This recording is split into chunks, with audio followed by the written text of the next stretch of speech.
बिहार का दानापुर गांव। मुखिया की बेटी कमलेश्वरी की हल्दी की रस्म चल रही थी। कमलेश्वरी अपने माता पिता की इकलौती बेटी थी। बहुत लाड प्यार से पाला था उसे मुखिया ने। बेटी बड़े घर में जाकर राज करे, यही इच्छा मन में दबाकर वो अपनी बेटी के रिश्ते की बात एक बहुत बड़े घराने में चलाता है। कमला की सुंदरता पर मोहित होकर किसी जमाने में जमींदार रहे अखिलेश बाबू अपने बेटे कुलदीप के लिए कमला को पसंद कर लेते हैं। फुलवा, ये ले, ये हल्दी उपटन और पानी बेटिया के ससुराल से आया है। जल्दी से इसे हल्दी में मिला, फिर रस्म शुरू करते हैं। काकी की बात सुनकर कमलेश्वरी की माँ फुलवा जाकर बिटिया के ससुराल से आई शगुन की हल्दी घोल कर ले आती है। चारों ओर चहल पहल थी। ढोलक की थाप पर औरतें मंगल गीत गा रही थी। जैसे ही हल्दी की रस्म शुरू होती है, कमलेश्वरी जोर जोर से चीखने लगती है। ये क्या लगा दिया मेरे पूरे बदन में? ऐसा लग रहा है जैसे किसी ने खाल खींच ली हो। बहुत दर्द हो रहा है माँ। कमलेश्वरी के जोर जोर से चिल्लाने पर उसको हल्दी लगा रही औरतें उसे ले जाकर पानी से उसका सारा शरीर धोने लगती हैं। हाय राम, ये क्या हो गया मेरी बिटिया को? ऐसा लगता है जैसे किसी ने कांच पीसकर हल्दी में मिला दिया हो, लेकिन कौन करेगा ऐसा काम? कमलेश्वरी के बदन पर जहाँ जहाँ हल्दी रगड़ी गई थी, वहाँ पर लाल धब्बे हो गए थे। दर्द से दुल्हन बुरी तरह छटपटा रही थी और उसकी माँ और बड़ी माँ उसके घाव पर मलहम लगा रही थी। छोटी, मुझे तो ये कोई सामान्य घटना लगती है। अरे घर में बाहर का है कौन? ऐसे कौन बिटिया की हल्दी में कांच मिला गया? कोई छोटी मोटी बात है क्या?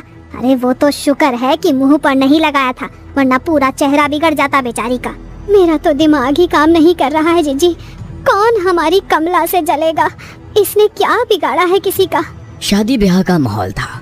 दोनों देवरानी जेठानी वैसे तो इस घटना से अंदर तक डर गई थी, लेकिन फिर भी इस समय कुछ भी सोचने के लिए उनके पास ज्यादा समय नहीं था।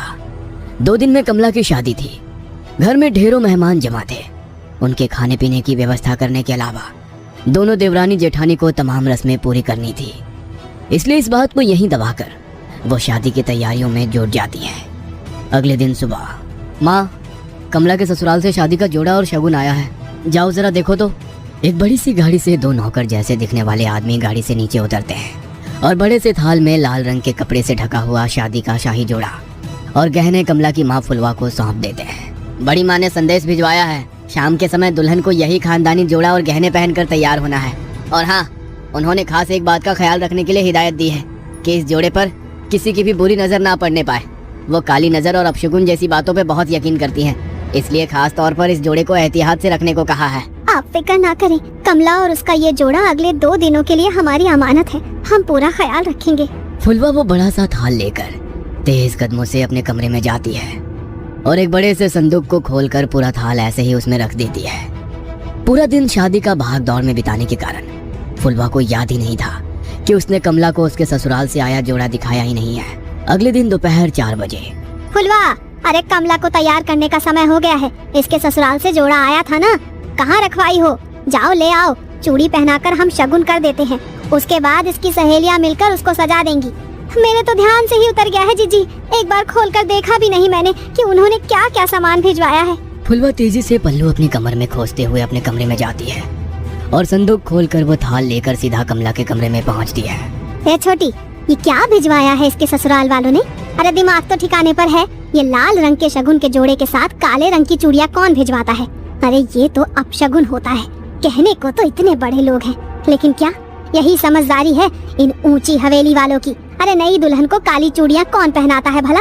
हाँ जीजी, ये सब मैं क्या जानूँ। अब इसके ससुराल से आया है तो मैंने तो ऐसे का ऐसा ही उठाकर संदूक में बंद कर दिया था जीजी। अब हो सकता है बड़े लोग हैं, उनके कुल में कोई परंपरा हो नई दुल्हन को काली चूड़ी पहनाने की। अरे आधी जिंदगी बीत गई है हमारी, हमने तो कभी नहीं देखा कि किसी दुल्हन के लिए ससुराल से काले रंग का जोड़ा या चूड़ियाँ आई हो। अरे शादी सिर्फ उनकी बहू की नहीं हो रही, अरे हमारी बिटिया की भी हो रही है। मैं तो कहती हूँ कि काली चूड़ी को हटा दे और लाल चूड़ी पहनाई से सुहाग जोड़े के साथ। अरे नहीं जीजी, वो जो नौकर आए थे ना इस जोड़े के साथ, वो खास तौर पर कह गए थे कि छोटी बहू जी को यही जोड़ा पहनाकर तैयार करना है। कमला की माँ की बात सुनकर उसकी जेठानी कमला के हाथों में वही काली चूड़ियाँ पहना देती है। कमला के ससुराल से आया हुआ लहंगा बहुत ही शानदार था। लहंगे को देखकर ऐसा लगता था जैसे किसी रानी महारानी की पोशाक हो।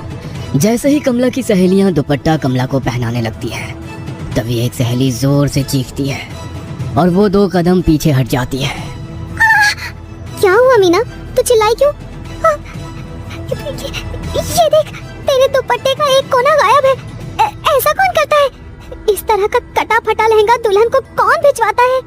कमला की सहेली की चीख सुनकर फुलवा एक बार फिर दौड़ते हुए बेटी कमला के कमरे में आती है और जैसे ही वो दुपट्टे का कटा हुआ कोना देखती है, अपना माथा पकड़ लेती है। हाय राम, ये क्या अपशगुन हुए जा रहे हैं? मुझे तो समझ ही नहीं आ रहा। भगवान, ऐसी क्या भूल हो गई है हमसे? पता नहीं इस कमला का ब्याह शांति से निपटेगा या नहीं। अरे माँ, जाने दो ना, जिसने सिला है उसी से गलती से कट गया होगा। और ये माधुरी है ना, ये ऐसे पहनाएगी कि ये हिस्सा नजर ही नहीं आएगा। बेटा गलती से कटता तो ऐसे ना कटता। तेरा दुपट्टा देखकर साफ समझ में आ रहा है कि किसी ने जानबूझकर इसका एक दुपट्टा काट कर निकाला है। अरे माँ जी, ऐसा क्यों करेंगी? और ऐसा तो हो नहीं सकता कि यहाँ भेजने से पहले उन्होंने लहंगा देखा ना हो। जरूर दर्जी से गलती से कट गया होगा। फुलवा अपने पति के पास जाकर, ए जी सुनिए ना, कुछ तो अपशगुन हो रहा है, कुछ तो है जो ठीक नहीं है। हम ये शादी करके ठीक तो कर रहे हैं ना? बार बार ऐसे संकेत मिल रहे हैं कि कुछ अनहोनी होने वाली है। अरे तुम औरतें बस शगुन अपशगुन ही करती रहो हर समय। इतने बड़े घर का रिश्ता ढूंढ कर लाया तेरी बेटी के लिए। नौकर चाकर राजमहल सब है उनका, और क्या चाहिए तुझे? सारा जीवन दिया लेकर ढूंढोगी तब भी ऐसा लड़का नहीं पाओगी अपनी बेटी के लिए। हाँ। पति की गुस्से से भरी आवाज सुनकर फुलवा चुपचाप जाकर मंडप सजाने लगती है। जयमाल के लिए पूरी तैयारियां हो चुकी थी। कुलदीप आकर अपने स्थान पर बैठ गया था। दूसरी ओर से कमला को उसकी सहेलियां पकड़कर मंडप की ओर ले जा रही थी। कुछ पल पहले शर्म से लाल होता उसका चेहरा धीरे धीरे बदलने लगा था। अचानक ही उसके चेहरे के हाव भाव बदलने लगते हैं और वो उसका हाथ पकड़कर लेकर आती उसकी सहेलियों को पूरा जोर लगाकर दूर धकेल देती है। देखते देखते खूबसूरत तरीके से सजे अपने बालों को नोच नोच कर वो बाहर निकालने लगती है और जोर जोर से चीखने लगती है। कमला बेटा, होश में आ, क्या हुआ है तुझे? कमला बिटिया, अरे बेटा बोल ना, क्या हुआ है? तू ऐसे क्यों चीख रही है? बोल तो।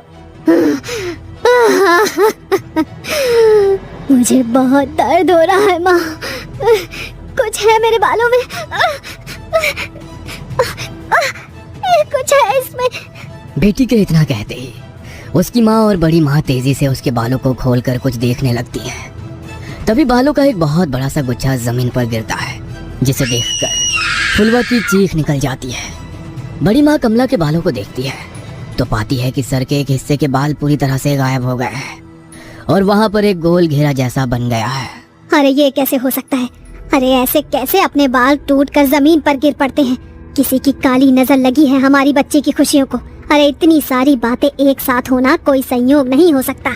कमला अभी भी घबराकर अपनी माँ के गले लगी हुई थी और जोर जोर से रो रही थी। फुलवा, बिटिया को ले जाओ और जाकर इसका हुलिया ठीक करो और फिर से जयमाल के लिए लेकर आओ। समय निकला जा रहा है, दामाद जी इंतजार कर रहे हैं। पता नहीं, लगता है आज का मुहूर्त ही गलत है। आप बिल्कुल भी फिक्र मत करिए बहन जी। कमला अब सिर्फ आपकी जिम्मेदारी नहीं है, वो हमारे घर की बहू भी है। मैं समझ सकती हूँ कि उसके ऊपर इस घटना का कितना बुरा प्रभाव पड़ा है। हमसे जो संभव हो सकेगा हम वो सब करेंगे, लेकिन फिलहाल मुहूर्त निकला जा रहा है। शुभ मुहूर्त पर शुभ काल कर लेते हैं। बाकी बिटिया की मानसिक स्थिति का हम हवेली में पूरा ख्याल रखेंगे और हाँ, बात को ऐसे ही जाने नहीं देंगे। आप बेफिक्र रहिए। अपनी सास शशि की बातें सुनकर कमला थोड़ी शांत हो गई थी। ब्याह का सारा उत्साह छू हो गया था और बुझमन से ही कमला मुरझाए चेहरे और बिखरे बालों में ही कुलदीप के गले में माला डाल देती है। फेरों के बाद 1 मिनट ठहरे बहन जी, क्या काले रंग की चूड़ियाँ बेटी को पहनाने की आपके यहाँ कोई रस्म है क्या?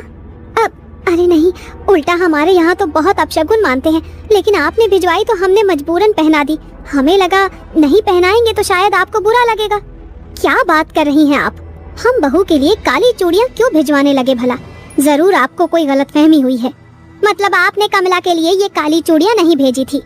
हरगिज नहीं, हमने तो लाल रंग का राजस्थानी चूड़ा भेजा था, खास तौर पर मंगवाया था बहू के लिए।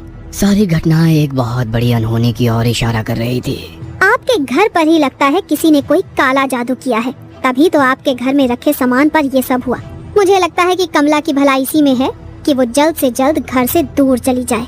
तुम ठहरो छोटी, मैं जरा पहले बिटिया की नजर उतार देती हूँ, उसके बाद कमला की विदाई करेंगे। बड़ी माँ दौड़ कर जाती है और कुछ सामान अपनी मुट्ठी में लेकर कमला के पास आ जाती है। मन ही मन मंत्र बुदबुदाते हुए वो 5 बार कमला के ऊपर से मुट्ठी में लिया हुआ वो सामान उतारती है और आखिरी बार जैसे ही वो कमला के सिर पर से नजर उतारने के बाद उसके माथे को छूती है, उसे एक जोरदार झटका लगता है और वो उछलकर दूर जा गिरती है। ये सब देखकर सभी लोग स्तब्ध थे, जुबान जैसे हलक में अटक गई थी। समझ ही नहीं आता कि आखिर हो क्या रहा है वहाँ। कमला बेटा, तुम ठीक तो हो ना? अच्छा हमें बताओ, अभी तुम कैसा महसूस कर रही हो? ठीक हूँ मैं माँ जी, चिंता मत करो। उनका पैर फिसल गया होगा इसीलिए गिर पड़ी। अपने मन में कोई वहम मत लाओ। शशि अपनी समधन फुलवा के पास आकर कहती है, अभी तो हम बहू को लेकर अपने घर जा रहे हैं। हमारे दरवाजे पर भी तमाम रिश्तेदार जमा हैं। इस समय तो चर्चा करना ठीक नहीं होगा, लेकिन बहू की मुंह दिखाई के बाद हम पता करते हैं कि आखिर बहू को समस्या क्या है। तब तक आप भी कोई जानने वाले आदमी को बुलाकर अपने घर का शुद्धिकरण करा लीजिए। जी बहन जी, ठीक कह रही हैं आप। वैसे हमारे बड़े बुजुर्ग कहते हैं कि शादी विवाह में अगर पूजा पाठ में कुछ गलती हो जाए ना तो पितृ नाराज हो जाते हैं, और कई बार पितरों के नाराज होने पर भी कई तरह के अपशगुन हुआ करते हैं। हो सकता है जो कुछ हम सोच रहे हैं वैसा ना हो और ये सब पितरों का ही क्रोध हो। हम पितरों की शांति के लिए भी हवन करेंगे, आप लोग फिक्र मत करिए। दोनों समधन गले मिलकर एक दूसरे से विदा लेती हैं और बारात कमला को लेकर विदा हो जाती है। ससुराल आने के बाद बहू की गृह प्रवेश से लेकर मुंह दिखाई तक की सारी रस्में बहुत ही शांति से संपन्न हो जाती है, जिससे शशि और कुलदीप के मन को बड़ी तसल्ली मिली थी। उन्हें लग रहा था कि शायद जो भी बला थी वो बहू के मायके में ही पीछे छूट गई और ये सब शांत हो गया हो। लेकिन कहते हैं ना, जब कोई बहुत बड़ा तूफान आने वाला होता है ना, तो उससे पहले एक लंबी खामोशी होती है।